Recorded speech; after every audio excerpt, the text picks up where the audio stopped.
Really short webinar. It's on a very timely conversation, on a very timely matter.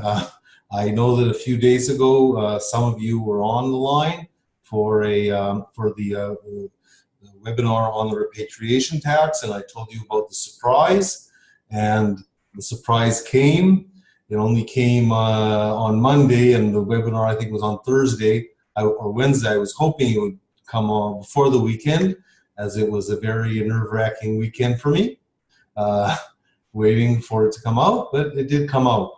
And it grants very nice relief to the vast bulk, the vast number of expats, American expats, who are impacted by the repatriation tax.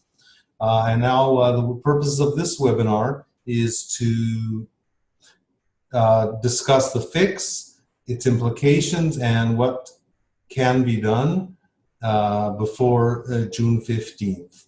Okay? Now, I want to say, of course, the obvious, that this, and I'll stress it this time more than usual, this seminar does not constitute legal advice. Nothing presented here may be, what does it say here? May be relied upon. Yes. So I'm going to be reading the what existed before the fix, what the fix says, and possible considerations. I'm not providing legal advice here, and I'm trying to assist, simply trying to assist people in understanding what needs to be done.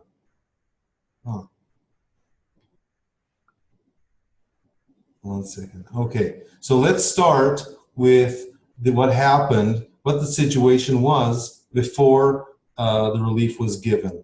Okay, so this is what this is from the FAQs that were issued.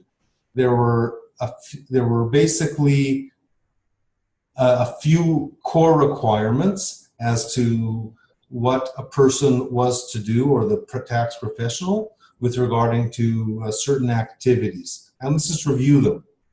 The first one, is there any reporting in connection with, this is before the relief. This is the situation that existed a week ago. Is there any reporting requirements in connection with Section 965 that are required on the tax return? Yes. A person that is subject to the repatriation tax is required to include on its return a 965 transition statement. Okay? So first of all, there is a transition statement, and that statement is due on the return. Now, that returns are due, as we know, June 15th or October 15th. So if you have filed up until the relief, if you filed an extension, then this statement would be due October, and is due or would be due October 15th before the relief. Okay, so that is one thing, filing a statement, and that is with the return. And again, the return is due either June 15th or October 15th. As many of you still don't know exactly what that statement is and what's supposed to be in it, you have all the bullets below. You will see all those bullets before the green, which says what has to be on that transition tax statement. And it's a pretty extensive statement. It requires figuring out the total amount included, the cash, foreign cash position deductions, foreign tax credits. These are pretty, not simple. Definitely not simple if if you're on Google or Apple. And if you are not Google or Apple, then you probably want more time to file that. So at least pre-relief, the deadline was with the return. Okay. Next thing, when must an election regarding 965 be made? Okay, as you may know, if I owe $1 million in repatriation tax, the section 965H allows me to divide that into 8 payments, the liability into 8 payments, with the first payment due June 15th. Okay? Before the relief, an election, all the money had to be paid June 15th, unless an election was made. And if an election was made, then you can divide it into 8 payments. Okay? Now, how is an election made? Because most of us do want to, none of us want to pay the repatriation tax, but let's say that we have to. And before the pre-relief, we had to. So the election is made also on the return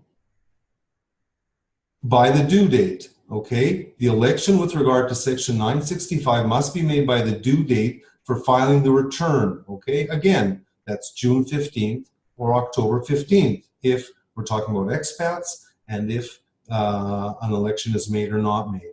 So again, we have 2 things which were due either June 15th or October 15th. That is the statement, and that is the election.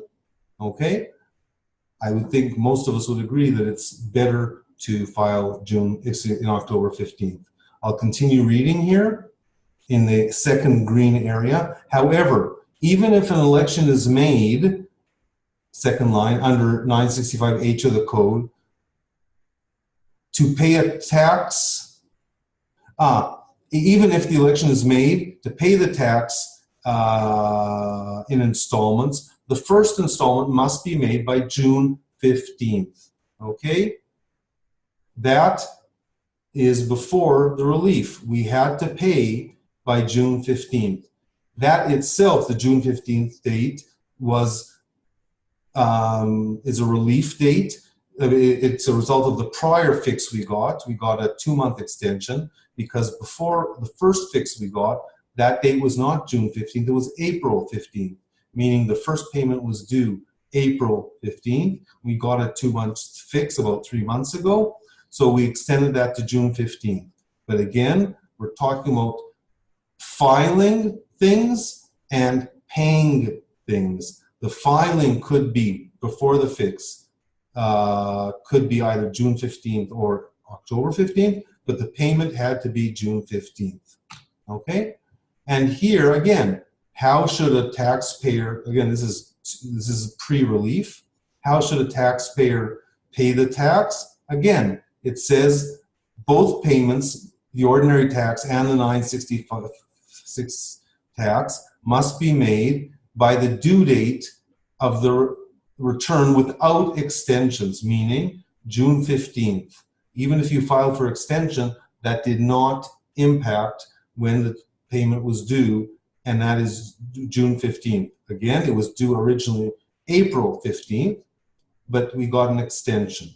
So up until a week ago, or up until 2 days ago, there were 2 steps. The first payment had to be made by June 15th, and all the filing requirements of the statement and the return on the elections, June 15th or October 15th. Okay? Now the relief, okay? So the relief says this, and again I look at the green parts, and let's just read it. If an individual meets the criteria of this paragraph and pays the first amount of the first installment on or before the date for the second installment, the IRS will not assess an additional tax for failure to timely pay and will not accelerate. Okay? But what it means is we're talking about payment here. We're not talking about other things like the filing of the statements or the election or the tax return. Meaning, if you pay the first payment that was due June 15th, for individuals who meet the criteria, if you don't pay it, then you can pay it all the way until June 15th, 2019, and you won't have the acceleration or any penalties. Interest, you will be charged, okay? I want to specify that. interest, you will be charged, but you will not suffer acceleration or any penalties for your failure to pay the first payment on June 15th. Okay, now let's read the second part in green. First line, however, the IRS has determined that if an individual's next tax liability is less than $1 million, and the individual makes a timely election under 965H, and the individual did not pay the full amount by the due date under June 15th, the failure to make the penalty will not result in any acceleration of payment under 965H, so long as the individual pays the full amount by the due date of the 2018 return, which for expats is June 15th. Bottom line, this means very simple, that if we are people that have $1 million, less than $1 million in tax liability under the repatriation tax, and we make the election either on June 15th or October 15th, then our failure to make a payment on June 15th basically has no impact other than potential interest that we will pay when we make the first and second payment on June 15th, 2019. Okay? So that is what it says. You will note that the relief does not have any impact on the filing dates, of the statement, or on the filing dates of the election. Those have not changed. This relief is solely for purposes of the payment. Okay? Okay. So now considerations before June 15th and October 15th. Number one, should we file for an extension, meaning the time to file the return, the statement, and the election? I don't see why not. It gives us more time to do planning. It gives us more time to make the calculations of the earnings and profit, the tax calculations, everything that basically was set forth here in the bullets between the green sections. Those are all the things that we have to know in order to file that statement. I personally, I'm a tax attorney, don't want my CPA to have to do that by June 15th, which is a week away. So I would definitely, I don't see any for me at least. For me, I'm going to be filing an extension just so I have more time to do all the planning. And if you don't file, then your 2017 return, the 965 statement, and election are all due June 15th. Okay? Now, what is this thing about covered by the relief? Okay? As you will remember, there's a question here from Caroline. So the first payment is not due with the October 15th filing? No. If you owe less than $1 million and you make an election, first of all, the payment's due June 15th, never October 15th. But if you make the election and you owe less than $1 million, you can wait for a whole year to make the first and second payment. Okay? Now, what is this relief? The $1 million limit? It basically comes down to this. If you have earnings and profit of $6.5 million in cash, and you multiply that by 15.5%, which is the tax rate, more or less, then you reach that $1 million limit. Or if you have about $12.5 million in non-cash, then at the 8 or 9% tax rate, you reach $1 million. So if you have less than those amounts on your Schedule 5471, then you would be covered, okay? And then again, you don't have to make a payment due until June 15th of next year, okay? So that should be next year. And if you're not covered, then what do you do? Well, you come to someone and who can find a way to make sure you are covered. I want to just reiterate that, as I said in the last event, everything I'm doing is on people who fall within the exemption. I will help pro bono. I'm committed to helping pro bono. But there are some people who have significantly more than $1 million limit in liability, and with good planning, you can work magic. In some cases, not all the cases, in some cases.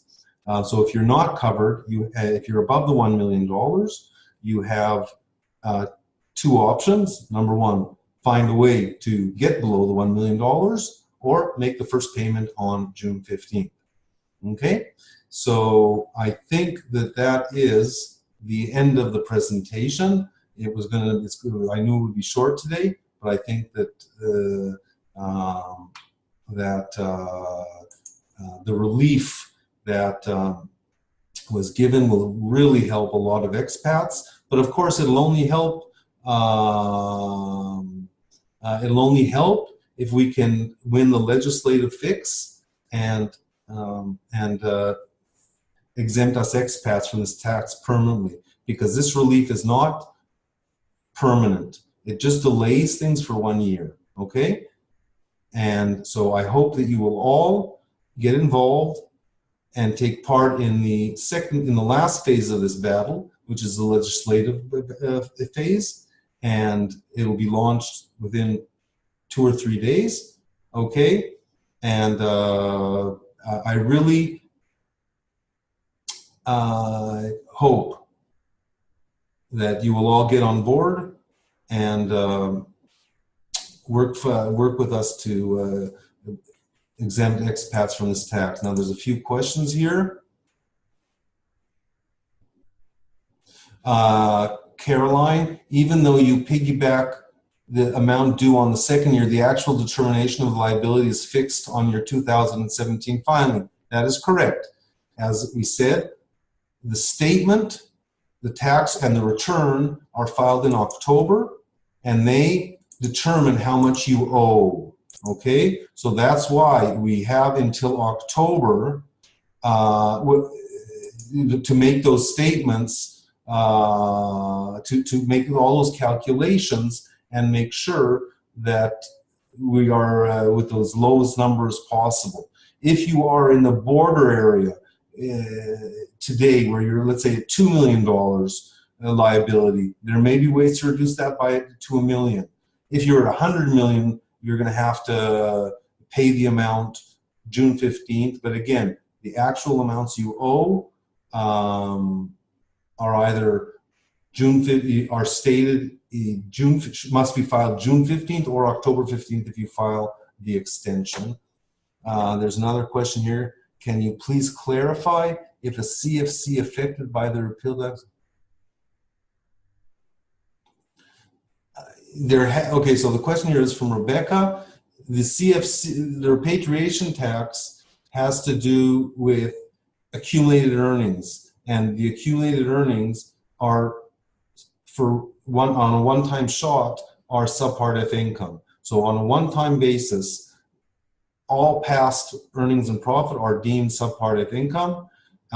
So if you have any accumulated profit in your CFC, it is subject to the repatriation tax, and it is subpart F. It's just a different wording.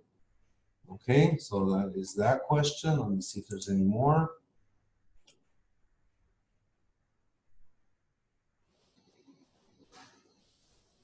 The IRS has this is from Jarrett. The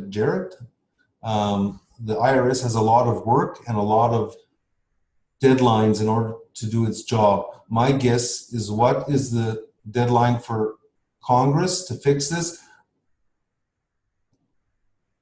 Okay, so